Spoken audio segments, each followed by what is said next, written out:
അപ്പോൾ അതെല്ലാം നോക്കാറുണ്ടോ നിങ്ങൾ? അവൻ ചോറ് തിന്നുണ്ടോ നോക്കാറുണ്ടോ? ഇല്ലല്ലേ? ഒരു കുട്ടിയുടെ വികാസം എന്ന് പറഞ്ഞു കഴിഞ്ഞാൽ അതിൻ്റെ 5 ഡൊമൈനിൽ വികാസം ഉണ്ടാവണം. എത്രയാണ് ഡൊമൈൻ? 5 ഡൊമൈനിൽ വികാസം ഉണ്ടാവണം. ഇത് നിങ്ങൾ നിരന്തരം നോക്കണം. നിങ്ങളിപ്പോൾ പറഞ്ഞിരിക്കുന്ന പലരും ഒറ്റ ഡൊമൈനിനെ മാത്രം ഫോക്കസ് ചെയ്യുകയാണ്. അത് ബ്രെയിനിനെ മാത്രമാണ് ഫോക്കസ് ചെയ്യുന്നത്. എന്താണ്? ബ്രെയിനിനെ മാത്രം. യഥാർത്ഥത്തിൽ ഒരു കുഞ്ഞിൻ്റെ വികാസ കാലഘട്ടത്തിൽ അല്ലെങ്കിൽ അവൻ്റെ വിദ്യാഭ്യാസ കാലഘട്ടത്തിൽ അവൻ്റെ 5 ഡൊമൈനും വികസിക്കുന്നുള്ളതാണ് എങ്കിൽ അതാണ് യഥാർത്ഥ വികാസം. 5ഉം ഒരുപോലെ വികസിക്കാൻ ആവശ്യമായിട്ടുള്ള ഒരു സംവിധാനമാണ്, ഒരു ഗൃഹാന്തരീക്ഷത്തിൻ്റെ നിർമ്മിതിയാണ് നമ്മുടെ വീടുകളിൽ ഉണ്ടാവേണ്ടുന്നത്. ഒരു വിദ്യാലയ അന്തരീക്ഷമാണ് വിദ്യാലയത്തിൽ ഉണ്ടാവേണ്ടുന്നത്. എത്ര ഡൊമൈൻ? 5 ഡൊമൈൻ. ആ 5 ഡൊമൈൻ ഏതാണെന്ന് നോക്കാം. ഇത് തൈത്തീര്യ ഉപനിഷത്തിലാണ് ഇതിനെക്കുറിച്ച് പറഞ്ഞിരിക്കുന്നത്. എവിടെയാണ്? തൈത്തീര്യ ഉപനിഷത്ത്. മനസ്സിലായില്ലേ? തൈത്തീര്യ ഉപനിഷത്തിലാണ് ഒരു വ്യക്തിയുടെ വികാസം എന്താണ് എന്ന് സമഗ്രമായി പ്രതിപാദിച്ചത് തൈത്തീര്യ ഉപനിഷത്തിലാണ്. 5 ഡൊമൈൻ തൈത്തീര്യ ഉപനിഷത്തിൻ്റെ ഭാഷയിൽ പറയുകയാണ് എങ്കിൽ അന്നമയകോശം, പ്രാണമയകോശം, മനോമയകോശം, വിജ്ഞാനമയകോശം, ആനന്ദമയകോശം. എന്തൊക്കെയാണ്? അന്നമയം, പ്രാണമയം, മനോമയം, വിജ്ഞാനമയം, ആനന്ദമയം. ഈ 5 ഡൊമൈനാണ് തൈത്തീര്യ ഉപനിഷത്ത് പറയുന്നത്. ഇപ്പോഴത്തെ കാലഘട്ടത്തിൽ പറയുകയാണെങ്കിൽ ശരീരം, പ്രാണൻ, മനസ്സ്, ബുദ്ധി, ആത്മീയമായിട്ടുള്ള വികാസം. ബുദ്ധിയുടെ 2 പ്രധാനപ്പെട്ട തലം ഇന്നത്തെ കാലഘട്ടത്തിലാണ്. പണ്ട് കാലഘട്ടങ്ങളിൽ ഇതിന് വ്യത്യസ്തമായിട്ട് പറയണം. ഇന്നത്തെ കാലഘട്ടത്തിലാണ് എങ്കിൽ 2 പ്രധാനപ്പെട്ട തലമാണ്. ഒന്ന് ഇമോഷണൽ ബ്രെയിനും 2 കോഗ്നിറ്റീവ് ബ്രെയിനും. വർത്തമാനകാല വിദ്യാഭ്യാസം ഫോക്കസ് ചെയ്യുന്നത് പ്രധാനമായും കോഗ്നിറ്റീവ് ബ്രെയിൻ ഡെവലപ്മെൻറ്റ്. ഇമോഷണൽ ബ്രെയിനിൻ്റെ ഡെവലപ്മെൻറ്റിനെ കാര്യമായിട്ടൊന്നും തന്നെ ചെയ്യുന്നില്ല. ഞാനും നിങ്ങളും പഠിച്ച വിദ്യാഭ്യാസത്തിൽ ഇമോഷണൽ ലിറ്ററസി ഉണ്ടായിരുന്നോ? വൈകാരിക സാക്ഷരത പഠിച്ച എത്ര ആൾക്കാർ ഇവിടെ ഇരിക്കുന്നുണ്ട്? പഠിപ്പിച്ചിട്ടുണ്ടോ നിങ്ങളെ? ഇല്ല. എന്നെ പഠിപ്പിച്ചിട്ടില്ല. പഠിപ്പിച്ചിട്ടുണ്ടോ? ഇല്ല. ഇത് വിദ്യാഭ്യാസ കാലഘട്ടത്തിൽ ആർജിക്കേണ്ടതായിട്ടുള്ള കഴിവാണ് ഇമോഷണൽ ലിറ്ററസി. എങ്ങനെയാണ് അടിസ്ഥാനപരമായ വികാരങ്ങളെ ഹാൻഡിൽ ചെയ്യേണ്ടുന്നത് എന്ന് ആര് പഠിക്കണം? വിദ്യാർത്ഥികൾ പഠിക്കണം. ചെറിയ പ്രായത്തിൽ പഠിക്കണം എന്നർത്ഥം. അപ്പോൾ ഈ 5 കാര്യങ്ങളുടെയും വികാസം നടക്കുന്നുണ്ടോ എന്ന് ഈ അളവുകോല് വെച്ചുകൊണ്ടാണ് അച്ഛനും അമ്മയും കുട്ടിയെ നിരീക്ഷിക്കേണ്ടത്.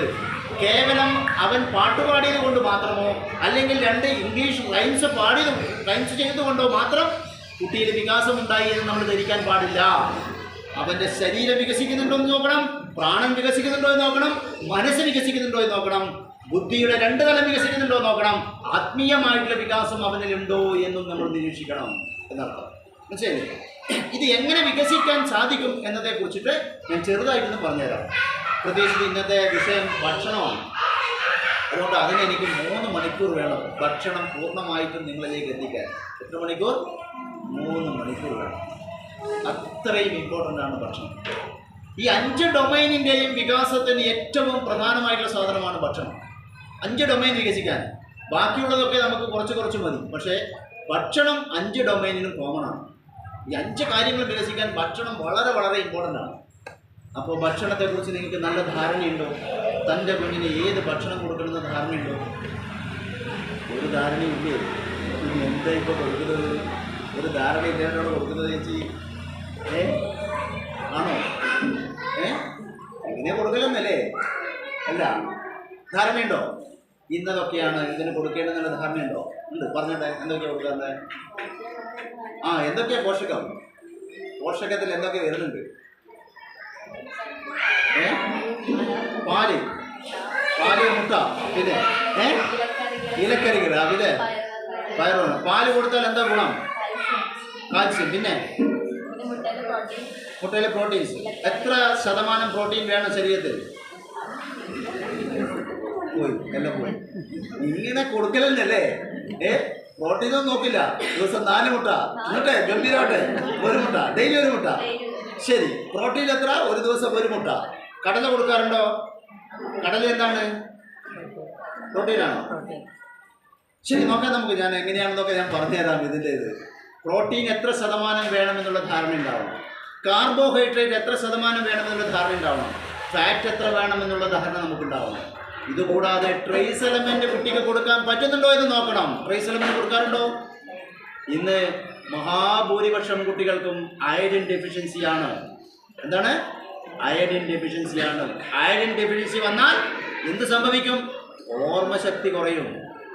പഠിച്ച കാര്യം ഓർമ്മയിൽ നിൽക്കണമെന്നുണ്ടെങ്കിൽ അയഡിൻ ഡെഫിഷ്യൻസി ഉണ്ടാവാൻ പാടില്ല. ഞാൻ രാവിലെ വന്ദനാ സഭയിൽ കുട്ടികളെ പരീക്ഷിച്ച് നോക്കി, എനിക്ക് മനസ്സിലായി അയഡിൻ ഡെഫിഷ്യൻസി ഉണ്ട്.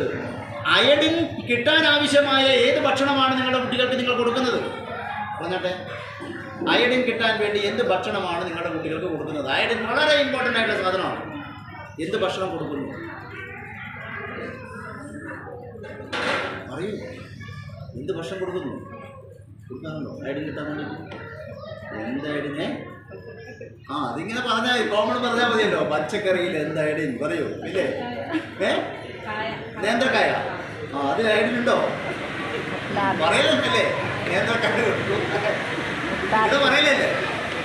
ഒരു കുട്ടിയുടെ വികാസത്തിന് തുടക്കം കുറിക്കുന്ന സമയം എപ്പോഴാണ്? ഒരു കുട്ടിയുടെ വികാസത്തിന് തുടക്കം കുറിക്കുന്ന സമയം എപ്പോഴാണ്? ഏത് സമയം മുതൽ കുട്ടിയുടെ വികാസം തുടങ്ങും? എപ്പോഴാ? ജനിച്ച ഉടൻ തന്നെ അല്ലേ? ജനിച്ചാൽ തുടങ്ങും. പിന്നെ നമ്മൾ ജനിച്ചാലാണോ കുട്ടിയുടെ വികാസം തുടങ്ങുന്നത്? ആണോ? ജനിച്ചാലാണോ? ആണോ? എതിരഭിപ്രായമുള്ളവരുണ്ടോ? ചേച്ചി, നിങ്ങളുടെ അഭിപ്രായം എന്താ? എല്ലാവരും സംസാരിക്കണേ. അറിയില്ല. 6-ാം മാസമോ? ജനിച്ചിട്ട് 6-ാമത്തെ മാസമോ? അപ്പോഴാണല്ലോ ചോറ് കൊടുക്കുന്നത് അല്ലേ? ചോറ് കൊടുക്കുന്ന സമയത്ത് കുട്ടിയുടെ വികാസം തുടങ്ങുന്നത്. ചേച്ചി എപ്പോഴാണ്? ജനനം മുതൽ. എൻ്റെ അമ്മോ, ഇവർ നിങ്ങളെക്കാൾ അഡ്വാൻസ്ഡ് ആണ്. മനസ്സിലായില്ലേ? അഡ്വാൻസ്ഡ് ആണ്. ഇവർ പറയുന്നത് ഗർഭാവസ്ഥയിലാണെന്ന് പറയുന്നത്. അങ്ങനെയാണോ? ഇനി അങ്ങനെ പറയുന്ന എത്ര പേരുണ്ട്? ഗർഭാവസ്ഥയിലാണ് വികാസം തുടങ്ങുന്നത് പറയുന്നത്. 1, 2, 3, 4, 5, 6 പേര്. ജനനം മുതലാണെന്ന് പറയുന്നത് എത്ര പേരുണ്ട്? ജനനം മുതലാണെന്ന് നേരത്തെ പറഞ്ഞ ആൾ കൈബന്ധിക്കുന്നില്ലേ? ഒരാള്. 6 മാസം മുതലാണെന്ന് പറയുന്നത് എത്ര പേരുണ്ട്? ഇതൊന്നും അല്ല എന്ന് പറയുന്നത് എത്ര പേരുണ്ട്? ബാക്കിയുള്ളവർക്ക് അങ്ങനെയാണല്ലേ? യഥാർത്ഥത്തിൽ ഒരു കുഞ്ഞിൻ്റെ വികാസത്തിന് തുടക്കം കുറിക്കുന്ന സമയം എപ്പോഴാണോ തനിക്കൊരു കുഞ്ഞ് വേണമെന്നുള്ള ചിന്തയുണ്ടാകുന്നത് ആ സമയം മുതലാണ്. എന്താണ്? എപ്പോഴാണോ തനിക്കൊരു കുഞ്ഞ് വേണമെന്നുള്ള ചിന്തയുണ്ടാകുന്നത് ആ സമയം മുതലാണ്.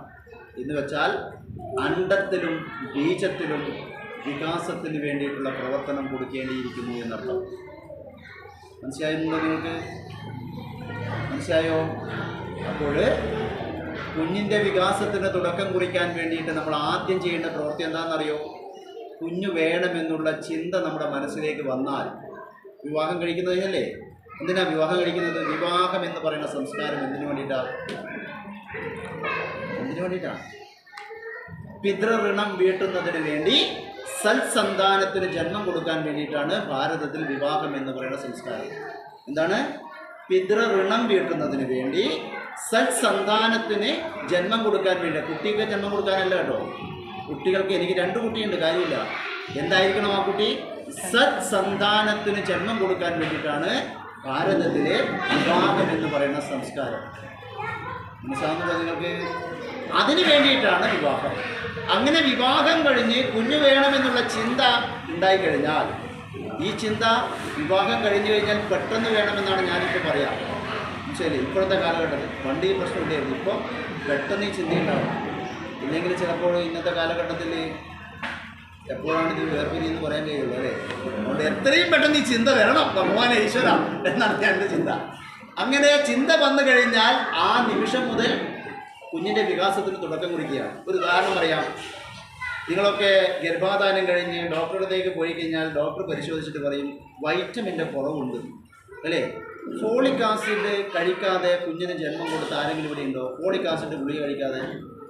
ഇത് ശരിക്കും പൊത്തിച്ചേട്ടാ കഴിച്ചില്ല. ഡോക്ടർ കഴിക്കണമെന്ന് പറഞ്ഞോ? എന്ത് കഴിച്ചില്ല? ഉരുത്തക്കേടാത്. ഭാഗ്യത്തിന് കുട്ടിക്ക് പ്രശ്നമൊന്നുമില്ലല്ലോ. കഴിക്കണം എന്ന് പറഞ്ഞാൽ കഴിക്കണോ? മനസ്സിലായില്ലേ? ഡോക്ടർ കഴിക്കണമെന്ന് പറഞ്ഞാൽ കഴിക്കണം, ഇല്ലേ ഗുരുതരമായ പ്രശ്നം ഉണ്ടാവും. എന്തിനാണ് ഫോളിക് ആസിഡ് കഴിക്കുന്നത്? ഫോളിക് ആസിഡ് ഗുളിക എന്തിനാണ് കഴിക്കുന്നത്? എന്തിനാ ഈ കഴിക്കുമ്പോൾ ചോദിച്ചില്ല ഡോക്ടർ എന്തിനാണ് ഡോക്ടർ കഴിക്കുന്നില്ലേ? എല്ലിനും പല്ലിനല്ലേ? എല്ലാം കോമൺ ആയിട്ട് നമുക്ക് പറഞ്ഞു കൊടുക്കുന്നത്. എല്ലും പല്ലും നമ്മുടെ ശരീരത്തിൽ പ്രധാനമായും 2 രക്താണുക്കളാണ്, ശ്വേതരക്താണുക്കളും വരുണരക്താണുക്കളും. ശ്വേതരക്താണുക്കളെയും അരുണരക്താണുക്കളെയും സ്ട്രെങ്തൻ ചെയ്യാൻ വേണ്ടി ഫോളിക് ആസിഡ് ശരീരത്തിൽ വേണം, ഇല്ലെങ്കിൽ ഗുരുതരമായ ആരോഗ്യ പ്രശ്നങ്ങൾ ഉണ്ടാകും എന്ന് ഡോക്ടർക്കറിയാം. ഇത് പൗരാണിക കാലഘട്ടം മുതൽ തന്നെ ഭാരതത്തിന് അറിയാമായിരുന്നു. പക്ഷേ ഫോളിക് ആസിഡ് ഗുളിക കഴിച്ചിട്ട് വരേണ്ടുന്ന സാധനമല്ല. വിവാഹം കഴിഞ്ഞ് കുഞ്ഞ് വേണമെന്ന് ചിന്തിക്കുന്ന സമയം മുതൽ അണ്ഡത്തിലും ബീജത്തിലും ഈ വൈറ്റമിൻ കൊടുക്കണം. എവിടെ കൊടുക്കണം? അണ്ഡത്തിൽ മാത്രമല്ല, ബീജത്തിലും ഇത് കൊടുക്കണം. അതിനെ പൗരാണിക ഭാരതം പറഞ്ഞിരിക്കുന്നത് 5 അന്നങ്ങൾ അണ്ഡത്തിലും ബീജത്തിലും കൊടുക്കണമെന്നാണ്. എത്ര അന്നം? 5 അന്നം. അന്നം എന്ന് പറഞ്ഞാൽ ചോറല്ല കേട്ടോ. 5 അന്നം എന്ന് പറഞ്ഞാൽ 5 കാര്യങ്ങൾ സ്ത്രീയും പുരുഷനും കൊടുത്ത് ആർജിച്ച് 6 മാസം ബ്രഹ്മചര്യ വ്രതം അനുഷ്ഠിച്ചിട്ടാണ് ഗർഭാധാനം എന്ന് പറയുന്ന സംസ്കാര പ്രക്രിയയിലേക്ക് കടക്കേണ്ടുന്നത്. മനസ്സിലായോ? അതായത് ഈ വൈറ്റമിനൊക്കെ ഉണ്ട്, എൻ്റെ അണ്ഡത്തിലുണ്ട്, എൻ്റെ ബീജത്തിലുണ്ട് എന്ന് ഉറപ്പ് വന്നതിന് ശേഷം മാത്രമേ ഗർഭാധാനം എന്ന് പറയുന്ന സംസ്കാര പ്രക്രിയയിലേക്ക് നമ്മൾ കടക്കാൻ പാടുള്ളൂ. ഇതാണ് അതിൻ്റെ യഥാർത്ഥ രീതി. എന്ന് വെച്ചാൽ കുഞ്ഞുങ്ങളെ, സത്സന്താനങ്ങളെ ഉണ്ടാക്കണം, ഉണ്ടാവാൻ പാടില്ല. ഇപ്പോൾ സത്സന്താനങ്ങൾ ഉണ്ടാവുകയാണ് ചെയ്യുന്നത്, നമ്മൾ ഉണ്ടാക്കുന്നില്ല, നിർമ്മിക്കുന്നില്ല. അതാണ് ഇന്ന് കാണുന്ന എല്ലാ പ്രശ്നങ്ങൾക്കും കാരണം. മനസ്സിലായോ ചേച്ചി? ക്ഷീണം പിടിച്ചെന്നു അല്ലേ? എൻ്റെ ഈശ്വര, ഇതിലൊക്കെ വേണമായിരുന്നോ? ചേച്ചിക്ക് ക്ഷീണം പിടിച്ചിട്ടാണുള്ളത്. എനിക്ക് കേൾക്കണ്ടേ, ഇത് അപ്പുറത്തോട്ട് കേൾക്കണ്ടെന്ന് വിചാരിക്കുന്നുണ്ടാവും. നിങ്ങൾക്ക് എങ്ങനെ ഏത് തരത്തിലുള്ള കുഞ്ഞിനെ വേണമെങ്കിലും നിങ്ങൾക്ക് നിർമ്മിക്കാം.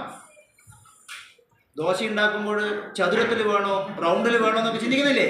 അതേപോലെ ഏത് തരത്തിലുള്ള കുഞ്ഞിനെയും നിങ്ങൾക്ക് ജന്മം കൊടുക്കാൻ സാധിക്കും. ഒന്നും പ്രശ്നമില്ല. ഇതൊക്കെ വെറുതെ പ്രസംഗിച്ചിട്ട് പോകുന്ന ആളല്ല കേട്ടോ. കഴിഞ്ഞ 20 വർഷമായി ഇതിനെക്കുറിച്ച് പഠിക്കുകയും ഗവേഷണം നടത്തുകയും ചെയ്ത് പലരിലും പരീക്ഷണം നടത്തി വിജയിച്ച കാര്യമാണ് ഞാൻ പറയുന്നത്. അല്ലാതെ കണ്ട് ഏടുന്നെങ്കിലും കേട്ട കാര്യം, വായിച്ച കാര്യം പ്രസംഗിക്കാൻ വേണ്ടി വന്ന ഒരാളല്ല.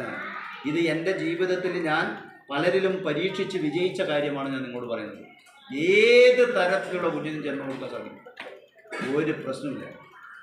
കറുത്ത ഭാര്യയും കറുത്ത ഭർത്താവും, സുന്ദരനായ വെളുത്ത, അങ്ങനൊരു സങ്കല്പം ഉണ്ടല്ലോ. കറുത്തത് മോശമൊന്നല്ലേ? ഇനി അങ്ങനെ ചിന്തിച്ചേക്കരുത്. സെൽഫ് ലവ് ഉണ്ട്. ഞാൻ സമയമുണ്ടെങ്കിൽ അതൊക്കെ പഠിച്ചത് നിങ്ങളെ. അങ്ങനെ ഒരു ആഗ്രഹം വന്നു വിചാരിക്കാം, മനസ്സിലായില്ലേ?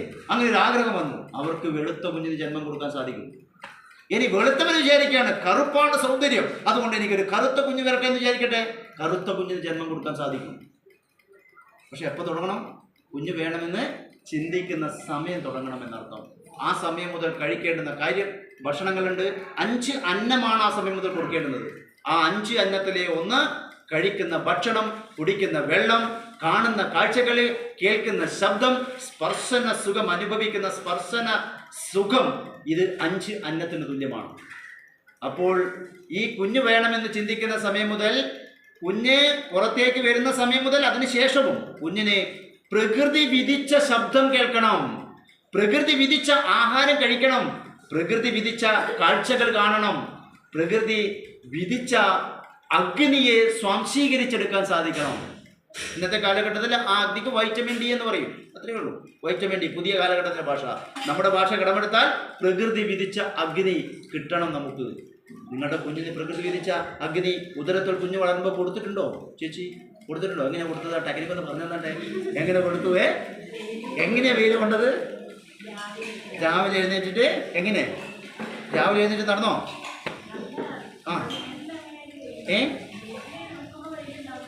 വീട്ടിൽ നിൽക്കുമ്പോൾ വെയിലുണ്ടാവും അല്ലേ?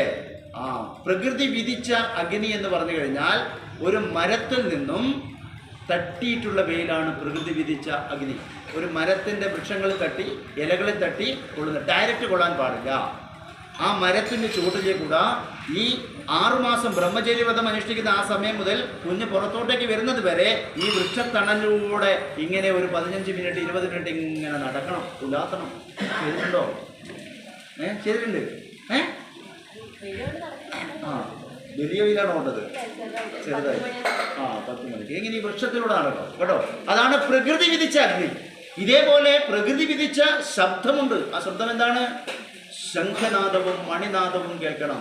സ്വരസാധന വേണം, കേൾക്കണം. ചെയ്തിട്ടുണ്ടോ? സംഗീതം, മ്യൂസിക് തെറാപ്പി ചെയ്തിട്ടുണ്ടോ?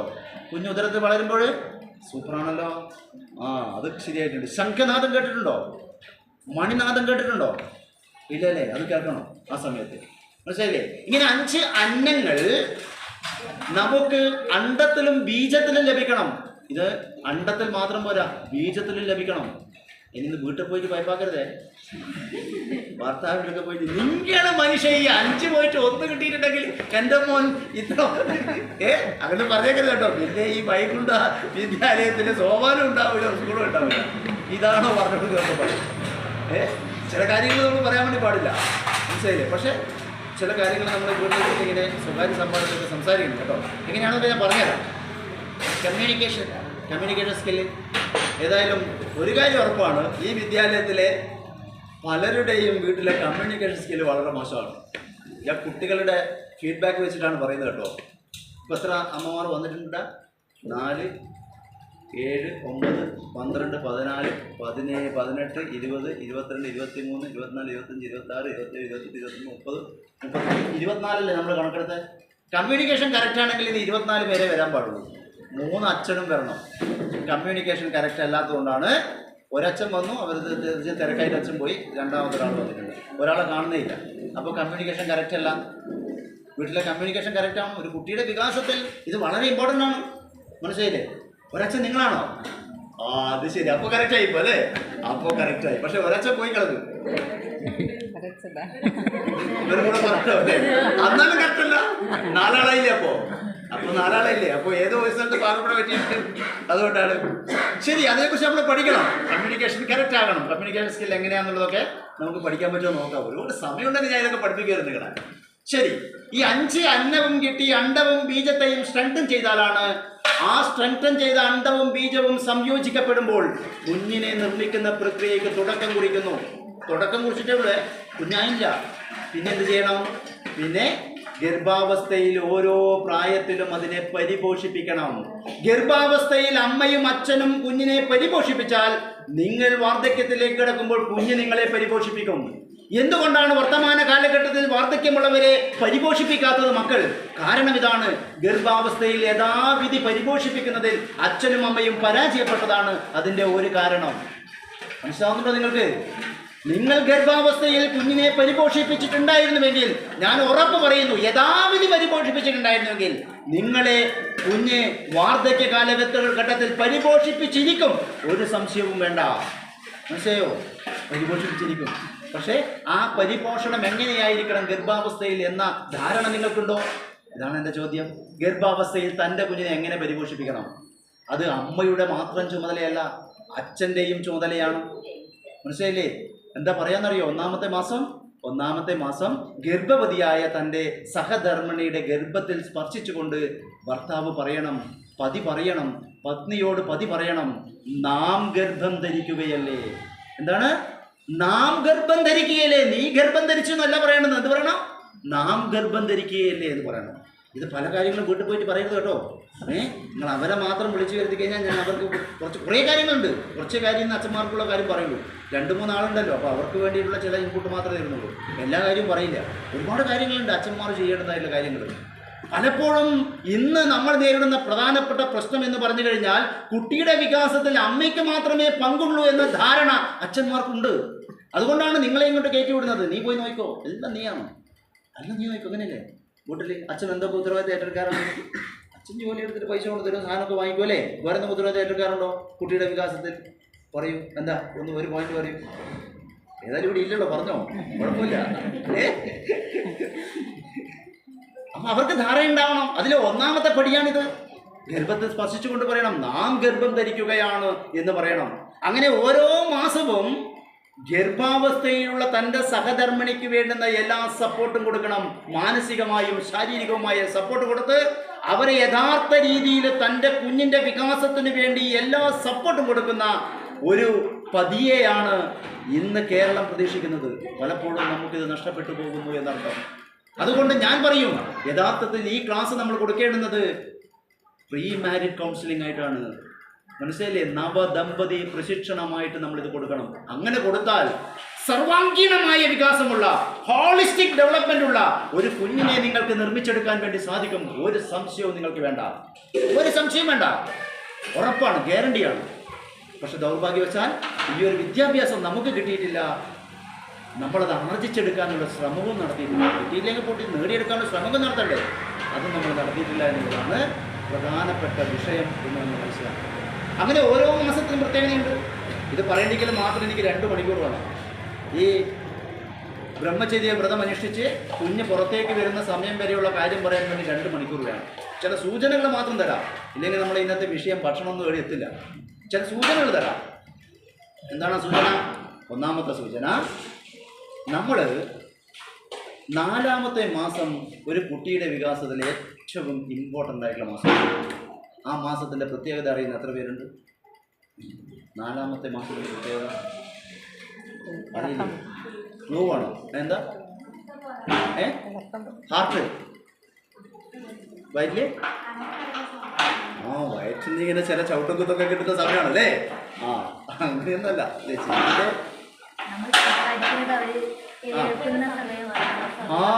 അതാണ് 4ാമത്തെ മാസം അല്ലെങ്കിൽ 16ാമത്തെ ആഴ്ച ആദ്യം വികസിക്കുന്ന ഇന്ദ്രിയമായിട്ടുള്ള ചെവിയുടെ വികാസം നടക്കുകയാണ്. അതായത് ഭാഷാ വികാസത്തിന് നാമ്പ് കുറിക്കപ്പെടുന്ന സമയമാണ് 4ാമത്തെ മാസം. ഒരു കുട്ടിയുടെ ഭാഷയ്ക്ക് ഭാഷയുടെ വികാസത്തിന് തുടക്കം കുറിക്കുന്ന സമയം വിദ്യാരംഭം ചെയ്യുമ്പോഴല്ല, കുഞ്ഞ് ഉദരത്തിൽ വളരുന്ന 4ാമത്തെ മാസമാണ് കുഞ്ഞിൻ്റെ ഭാഷാ വികാസത്തിന് തുടക്കം കുറിക്കുന്ന സമയം. ആ സമയം മുതൽ നിങ്ങൾ കേൾക്കുന്ന ഭാഷ, നിങ്ങൾ സംസാരിക്കുന്ന ഭാഷ, ഇതെല്ലാം ഭാഷാ വികാസത്തിന് നിദാനമായി മാറുന്നുണ്ട് എന്ന ബോധ്യം ആർക്കുണ്ടാവണം? അച്ഛനും അമ്മയ്ക്കും ഉണ്ടാവണം, ഭാര്യയ്ക്കും ഭർത്താവിനും ഉണ്ടാവണം, വീട്ടിലെ ഇതര കുടുംബാംഗങ്ങൾക്കും ഉണ്ടാവണം കേട്ടോ. ഇതര കുടുംബാംഗങ്ങൾക്കും ഉണ്ടായിരിക്കുന്നത് അത്യന്താപേക്ഷിതമായിട്ടുള്ള കാര്യമാണ്. അതുകൊണ്ടാണ് മലയാളത്തിൻ്റെ പ്രിയപ്പെട്ട കവി കുഞ്ഞുണ്ണി മാഷ് പറഞ്ഞു, തൻ്റെ കുഞ്ഞ് ഇംഗ്ലീഷ് സംസാരിക്കണം, അതിനാൽ തൻ്റെ ഭാര്യയുടെ പേര് ഞാൻ അങ്ങ് ഇംഗ്ലണ്ടിലാക്കി. നല്ല സുഖമാണ്. ഇംഗ്ലീഷ് സംസാരിക്കാൻ ഒറ്റ വഴിയേ ഉള്ളൂ. എന്താണ്? ഭാര്യനെയും കൂട്ടി ഇംഗ്ലണ്ടിൽ പോയിട്ട് പ്രസവിക്കുക. ആടുന്ന് ഇംഗ്ലീഷ് കേൾക്കും, തൻ്റെ കുഞ്ഞ് ഇംഗ്ലീഷ് കേൾക്കും, മതി. കുട്ടിയുടെ ഭാഷാ വികാസമായി. 4 സ്റ്റെപ്പുകളാണ്: ലിസണിങ്, സ്പീക്കിംഗ്, റീഡിങ്, റൈറ്റിംഗ്. ഭാഷാ വികാസത്തിൻ്റെ 4 ഘട്ടം: ലിസണിങ്, സ്പീക്കിംഗ്, റീഡിങ്, റൈറ്റിംഗ്. ആദ്യത്തത് ലിസൺ, കേട്ടുകൊണ്ടേയിരിക്കണം ഭാഷ. കുട്ടി കേട്ടുകൊണ്ടേയിരിക്കണം ഭാഷ. വീട്ടിൽ മുണ്ടാണ്ടിരിക്കാൻ പാടില്ല. സംസാരിക്കാറുണ്ടോ കുട്ടിയോട്? ഉണ്ടോ? ഉദരത്തിൽ വളരുമ്പോൾ സംസാരിച്ചിട്ടുണ്ടോ? ഉദരത്തിൽ കുഞ്ഞ് വളരുമ്പോൾ സംസാരിച്ച് എത്ര പേരുണ്ട്? പുറത്തുള്ള കുഞ്ഞിനോട് സംസാരിക്കും പോലെ സംസാരിച്ച് എത്ര പേരുണ്ട്? 1 2 3 4 5 6 7. എന്തൊക്കെ പറഞ്ഞു കൊടുത്തു? എന്തൊക്കെ പറഞ്ഞു കൊടുത്ത ചേച്ചി? കേൾക്കട്ടെ, എന്തൊക്കെ പറഞ്ഞു കൊടുത്തു? നീ സൂപ്പറാണോ എന്ന് പറഞ്ഞോ? എൻ്റെ അമ്മോ നീ ഉഷാറാണല്ലോ, അമ്മ മെല്ലെയൊക്കെ ഉപദ്രവിക്കണമെന്നൊക്കെ പറഞ്ഞോ? പറഞ്ഞോ? എന്തൊക്കെ സംസാരിച്ചു? എന്താ സംസാരിച്ചത്? സംസാരിച്ചില്ലോ അല്ലേ? അങ്ങനെ പോരാ, അങ്ങനെ സംസാരിച്ചാൽ പോരാ. ഒരു കുട്ടിയുടെ വികാസത്തിൽ ഏറ്റവും ഇമ്പോർട്ടൻ്റ് ആയിട്ടുള്ളൊരു സമയമുണ്ട്. 24 മണിക്കൂറിൽ 1 മണിക്കൂർ ഒരു കുട്ടിയുടെ വികാസത്തിൽ, ഒരു വ്യക്തിയുടെ വികാസത്തിൽ, എൻ്റെയും നിങ്ങളുടെയും സമയത്തൊക്കെ തന്നെ വളരെ ഇമ്പോർട്ടൻ്റ് ആയിട്ടുള്ളൊരു സമയമുണ്ട്. ആ സമയം എപ്പോഴാണെന്ന് അറിയോ? നിങ്ങൾക്ക് അറിയോ? ഇല്ല അല്ലേ? മാഷേ എത്ര സമയം തരുമോ മാഷെ എനിക്ക്? ഇതിപ്പോൾ ഇന്ന് ഉച്ചക്കൊണ്ടൊന്നും ഓടി എത്തൂല. വളരെ ഇമ്പോർട്ടൻ്റ് ആയിട്ടുള്ള സമയമാണ്. ആ സമയത്ത് നിങ്ങൾ കുട്ടിയോട് സംസാരിക്കണം. ഉദരത്തിൽ വളരുമ്പോഴും സംസാരിക്കണം, ഇപ്പോഴും സംസാരിക്കണം. ആ ഒരു സമയം വളരെ ഇമ്പോർട്ടൻ്റ് ആണ്. മനസ്സിലായോ? അവസാനം ചോദിച്ചാൽ ആ ടൈം പറഞ്ഞുതരാം. നിങ്ങൾ ഇങ്ങോട്ട് ചോദിച്ചാൽ അവസാനം നിങ്ങൾക്ക് ആ സമയം എപ്പോഴാണ് ഞാൻ പറഞ്ഞുതരാം. ഇപ്പോൾ പറയില്ല, അവസാനം പറയും. ചോദിച്ചാലേ പറഞ്ഞുള്ളൂ കേട്ടോ, ഇല്ലേ പറയില്ല. നോക്കട്ടെ നിങ്ങൾ എത്ര പേർക്ക് ഈ ശ്രദ്ധയും ഓർമ്മയൊക്കെ ഉണ്ടോ നോക്കട്ടെ. ശരി, ഇത് വേണ്ടേ? സസ്പെൻസ് വേണ്ടേ? അവസാനം നിങ്ങൾ ചോദിച്ചാൽ നിങ്ങൾക്ക് ഉത്തരം പറയാം. ഓക്കെ. അങ്ങനെ 4ാമത്തെ മാസത്തിന് പ്രത്യേകതയുണ്ട്. 5ാമത്തെ മാസം അതിലേറെ ഇമ്പോർട്ടൻ്റ് ആണ്. എന്താണെന്ന് അറിയോ? 5ാമത്തെ മാസത്തിന് ഇമ്പോർട്ടൻ്റ് എന്താണെന്നറിയോ? അറിയോ? ഇല്ല. എന്താ 5ാമത്തെ മാസം ഇമ്പോർട്ടൻ്റ്? അറിയുന്ന ആരെങ്കിലും ഉണ്ടോ? ചേച്ചി അറിയോ? ഇല്ല. അതെ തന്നെ, നെയ് സേവ. നെയ് സേവിക്കാറില്ലേ? സേവിച്ച് എത്ര പേരുണ്ട്? നെയ് സേവിച്ച് എത്ര പേരുണ്ട്? 1 2 3 4 പേര്. എത്ര ദിവസം സേവിച്ചു? 14 ദിവസം. 14 ദിവസം കൊണ്ട് നിർത്തി പരിപാടി അല്ലേ? എന്തിനാണ് നെയ് സേവിക്കുന്നത്? നെയ് സേവ എന്ന് പറയുന്നത് നമ്മൾ കഴിക്കുന്ന ആഹാരത്തിൻ്റെ ആഹാരത്തിലുള്ള വൈറ്റമിൻ്റെ വാഹനമായിട്ട് ചില സാധനങ്ങൾ നമ്മൾ ഉപയോഗിക്കണം.